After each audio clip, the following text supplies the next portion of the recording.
Hello and welcome to coverage of Grand Prix Richmond. I'm Marshall Sutcliffe in the booth with Reed Duke, and we are ready for the finals. We've got Mike Sigrist on blue-black mid-range facing off against Alex Hahn on a black-red aggro. Reed, if you had to pick a favorite, we kind of went through a few minutes ago on our pregame about what the differences were and how some of the cards matched up. Do you have a sense for if one of them is ahead in this matchup? Boy, it's very close. Okay. This matchup is very close. I think black-red is a little advantage in the matchup, but a blue-black player could not have made it this far in the tournament without having a very, very good winning record against black-red aggro.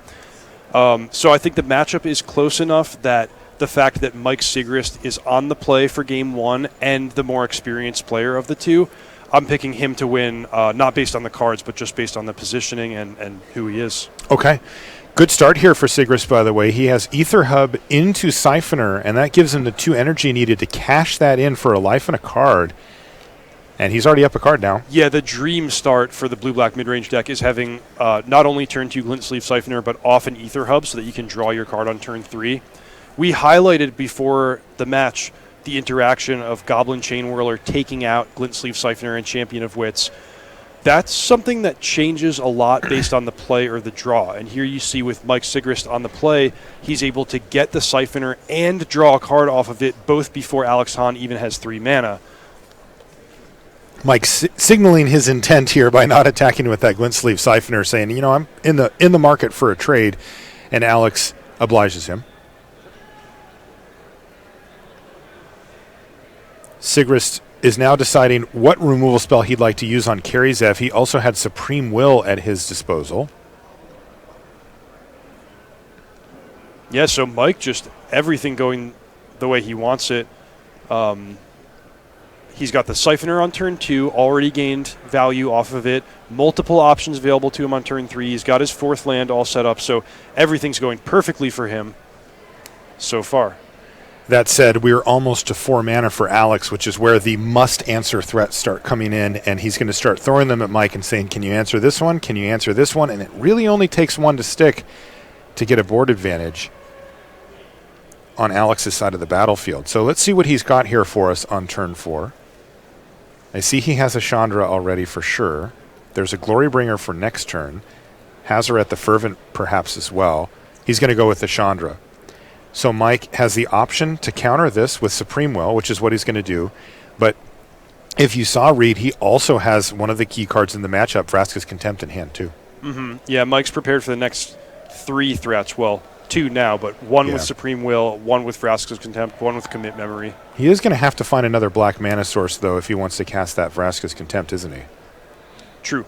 He did pick up a swamp. He also could take the long route of Field of Ruining Alex Hahn and searching for a swamp. By the way, I was watching Mike play his semifinal match, and boy, he plays those Field of Ruins like a violin, my friend. I was really impressed with that. He was able to cast Commit twice to set 2 very valuable permanents on top of the library, and then from his hand play Field of Ruin and just shuffle them away. And boy, it went from pretty tense because it was like, hey, those things are coming back, Mike. And he used it as a way to just get rid of them permanently, or at least semi-permanently. It was really impressive. Okay, here's Glorybringer now for Alex Hahn, which is allowed to resolve by Mike, but that's only because he already had the answer in his hand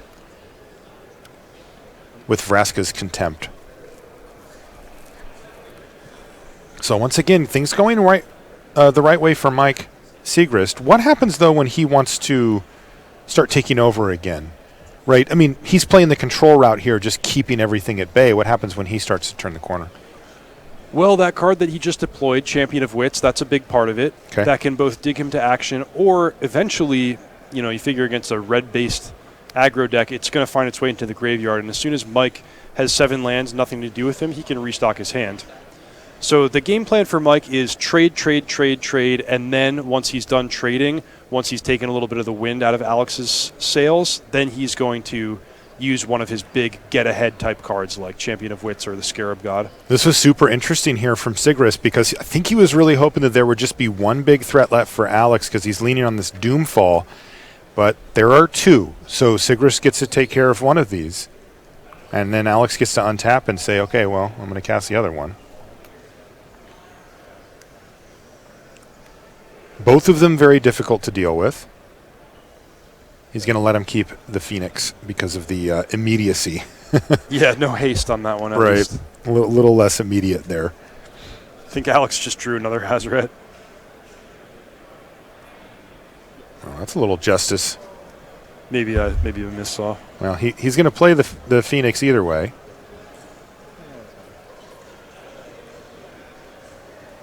Interesting. Mike discarded commit memory.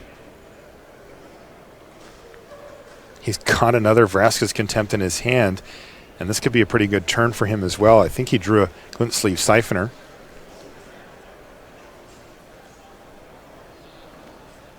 One unknown card for Alex Hahn.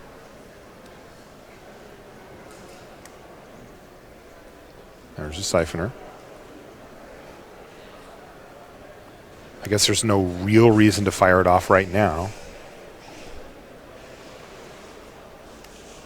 He's going to wait until Alex is tapped out. The only interaction there would be Alex killing his own Phoenix. Is that right? Yeah, but that came up. Alex used that technique in Game 3 against Seth Manfield just a moment ago. He killed his own Phoenix in response to Vraska's Contempt, and turned out Seth had another removal spell, but he had to burn that removal spell instead of the Phoenix just being exiled permanently. Okay, so Sigrid's just anticipating that Scrap Heap Scrounger coming back and staying patient, and then firing off the Vraska's Contempt. Nice tight play there from Siggy. Absolutely. He is facing down a Scrap Heap Scrounger, but we saw him pretty readily trade off earlier, and I'm sure he'd do again. And there's another Rekindling Phoenix now for Alex. The hits keep coming. What is Mike on 6 lands? He doesn't have 7 yet, does he? No, but ironically, Alex wants to work pretty hard to make sure that Champion of Wits does not get into the graveyard, because the game's playing out in such a way where he's not going to be able to drop Mike's life total quickly. He's going to have to take the slow route of chipping in for 4, potentially 6 attacks. And in the course of that long game, if Mike gets to draw 4 cards and discard 2, you know he's going to find action. He's going to find removal and ruin your plans. Ooh, speaking of ruin your plans, Reed, here's Goblin Chain Whirler for Alex Hahn. A great draw for him. It's going to clear away both creatures on Mike Sigrid's side of the battlefield, and that's 7 damage. Yeah, but what I'm telling you, Marshall, is that this could be a double-edged sword with the Champion of Wits now hitting the graveyard. If Mike gets stuck, draws a few too many lands, now he can look down and have that. Although, I think, all things considered, the Chain Whirler provided enough free value and enough tempo advantage that that becomes less of a concern, and it was a really profitable play for Alex Hahn. Sigrid looks like he's getting a little champion flooded here. I think he's got 2 of those and an island in his hand now.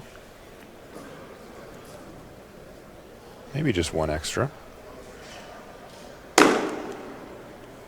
Boy, a moment ago it seemed like Mike had a fairly stable position, but you're right, losing those 2 creatures, now getting attacked on the ground. It's pretty tough for him. I think he's got to discard the 2 champions and keep his land. Trade off for Scrounger, take 7 down to 8, and then from there start his comeback. Yeah, his life total is going to be under pretty significant duress here. And look at this. Great draws here from Alex Hahn. He has Unlicensed Disintegration. He does control an artifact as well, so this is going to put Mike on a 1-turn clock. I don't see any way out now. Unbelievable. Wow. What a turn of events. Huge swing back in Alex Hahn's direction. And look at the life totals. It's 18-2. Just goes to show you how punishing this black-red deck is. You can't let anything stick. The creatures just kill you too fast. Right. Because remember, the key moment there was Mike Sigrid was able to keep all threats off the battlefield for the first 3, 4, 5 turns of the game. And then he had that 1 turn where he played the champion, and then he played Doomfall. There was 3 cards left in hand for Alex, and one of them was a land. It was Hazaret and a Rekindling Phoenix. And from there, it was Rekindling Phoenix, Goblin Chain Whirler, and the hits keep coming. Mike Sigrid wasn't able to keep up. So game 1 goes to Alex Hahn. And the players are now going to check out their sideboards. Yeah, from the turn 4 position, Mike had Supreme Verdict, Vraska's Contempt, and Commit Memory to take care of the next 3 plays from Alex Hahn. But Alex had 3 plays and more. The top of his library kept delivering. and Mike's did not. He would have been okay given an extra turn or two of breathing room to unearth, to eternalize those Champion of Wits. But the red-black deck was not having that. There was no breathing room. And, of course, it is worth mentioning that is one of the big benefits to playing the deck in the format that simply has the best cards available, right? I mean, there's a lot of other cool synergies. There's a lot of good build-arounds in Standard right now. People are playing a lot of different decks. But the deck that has the individual highest average card quality is certainly this red-black deck, and we got to see that there. Sure, Mike dealt with a bunch of stuff, but there was a couple things left over, and they're just extremely powerful. When you look at other decks, even like the one that Mike is playing here, if Alex things were reversed, he might be facing down a 2-1. Like, that could have been the leftover card for Mike. Instead, it's 4-3 flying that it's really hard to get rid of, or some Planeswalker, or even something like a Goblin Chainwhirler. It's very true. Just the raw card quality of this black-red deck makes it hard to compete with. Yeah. So, it's worth pointing out, this is a repeat matchup of the finals of Grand Prix LA 2 weeks ago. That was Logan Nettles with black-red against Ben Friedman, blue-black midrange. And there it was, Logan Nettles with black-red who prevailed. Seems to be the way the wind is blowing here as well, but we'll see if Mike Sigrist can make a comeback.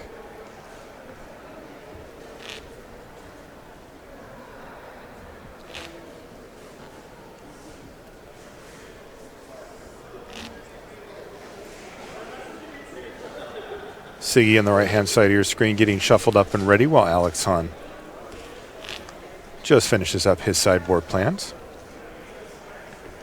It looks to me like the bigger changes will be on Sigrist's side after sideboarding. He'll be bringing in any combination of Cast Down, double Essence Extraction, Infernal Reckoning, and potentially changing his creature configuration a little bit.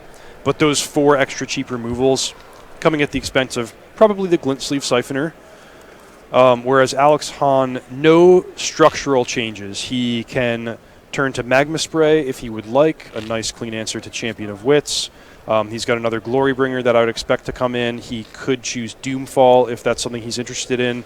And I think his weakest card might be Rekindling Phoenix, unless he wants to trim some of his removal. A Braid is, I guess, a flexible slot as well. Remind you, these players are playing for quite a bit of money here. $10,000 is going to go to the first place finisher.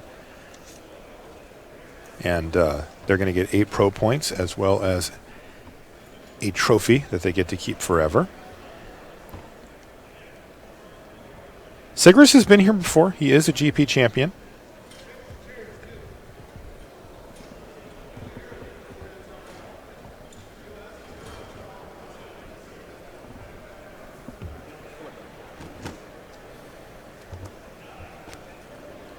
Siggy, of course, a consummate professional when he's playing Magic as well. Very communicative. He's kind of like you, Reed. Yeah, Mike's a real good guy. It's somebody that doesn't use any angle shots or intimidation tactics. Just a real clean, honest player. Very nice guy. Can't really say enough good things about Mike Sigrist. Looks like we've got a mulligan here. He's one of those people who's almost universally well liked by anyone who knows him, which is. It really doesn't take long to like Mike. You know, you like I said, I was around him for about 5 minutes doing a winter interview, and I'm like, I like that guy, and that has not changed, and that was years ago. Well, that is a pretty good first impression, I guess, on both sides, either receiving or delivering a trophy. True. You guys are going to be fast friends. Yeah, that's true. We've been through it all, you know. All right, it looks like we've got a keep here from Alex.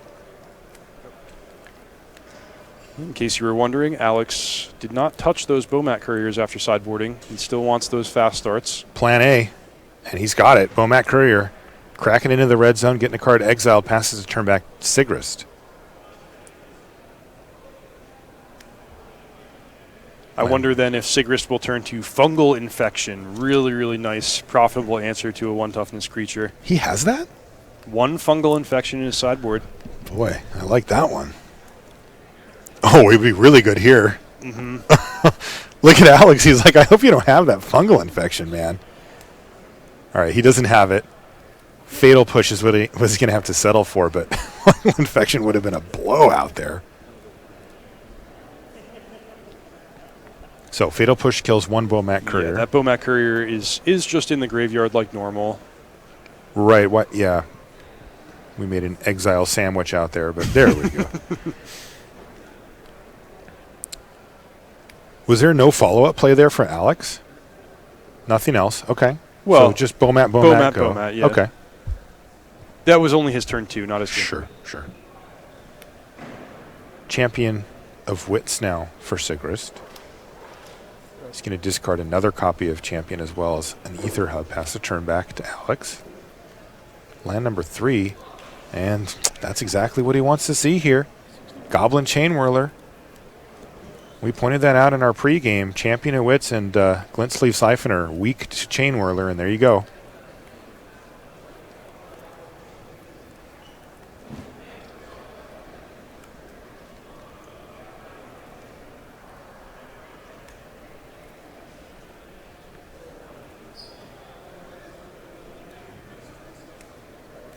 Sigrist is going to play Sorceress Spyglass here. And he's going to see a mighty fine target there with Chandra Torch of Defiance. Excellent. We saw Sorceress Spyglass do some pretty bad work, some poor work in the quarterfinals where it didn't reveal anything to shut off. But here it's perfect, a preemptive answer to Chandra, which we had talked about the dynamic in this matchup where the black-red aggro player gets to play Chandra, kill something on the opposing side, and then Mike Sigrist has to use a removal spell after the damage has already been done. But here, a preemptive answer is fantastic. And the bonus, the icing on the cake, is that it shuts off any future Chandras that Alex Hahn might pick up. Alex plays his Ether Hub, giving him land number 4. And it looks like he drew Carry Zev for the turn. He also has Doomfall in his hand, but he's decided just to get out on board here rather than worry about what Mike might have going on in his hand. Oh. Cycle a Sensor. Looks like Mike's trying to find another copy of Fatal Push, or maybe even that Fungal Infection we mentioned. We've seen a lot of Doomfalls over the course of the day, but something to really stress about that card is it's at its best when you can answer a card that your opponent has already invested mana into. See, on that turn, Alex Hahn could have spent his whole turn, spent all of his mana, and taken away a card from Mike's hand, but then Mike just gets to cast his second best card. So focusing both on the long-term planning and the tempo aspects at the same time will lead you to make the best decisions with Doomfall.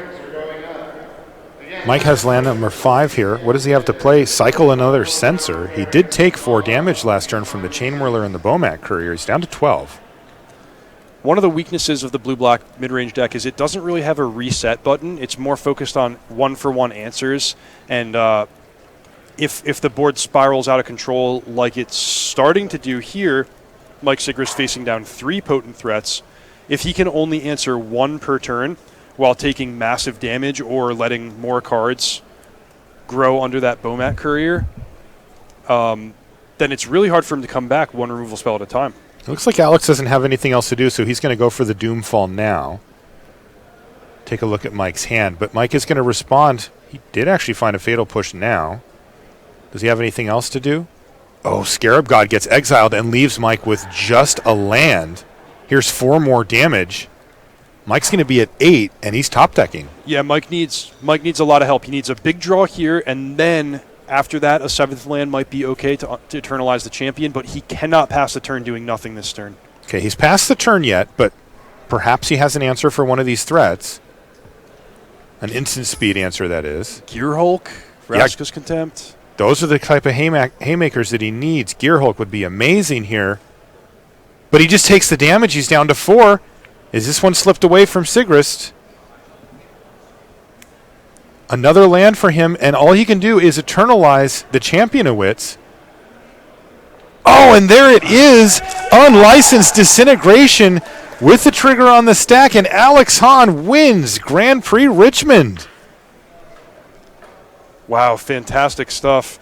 Boy. Game 2 looked like it was more or less according to plan. He had the nice start with double Bomat Courier, curved out well. Sigrist missed a beat. But Game 1 was the one that really impressed me there, where he was able to make a comeback, fight through all of those removal spells.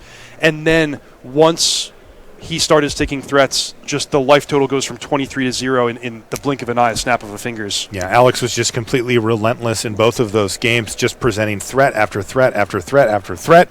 And Mike stumbled in both of them, couldn't find an answer for a couple of them, and then his life total just plummeted.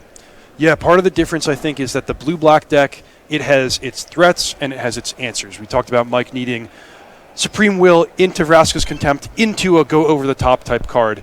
But Alex, all of his cards are both threats and answers. So Chain Whirler, kill your creature, attack next turn. Chandra, kill your creature, have a Planeswalker. So, there's less that can go wrong on the black-red side, and we did see things go wrong for Mike Sigrist not having the go-over-the-top cards that he needed. Yeah.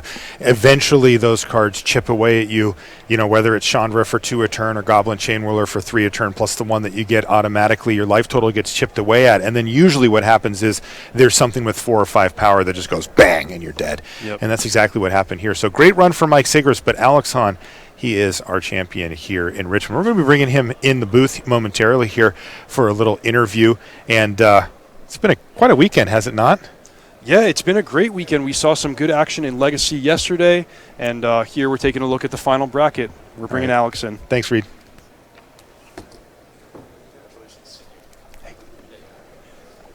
Put this thing on there, Alex, and we'll get you in here for your winner interview. Yeah, just like that. And there you go. Alex, welcome to the booth. Congratulations, man. You are our champion here in Richmond. Let's get this nice trophy in the shot as well.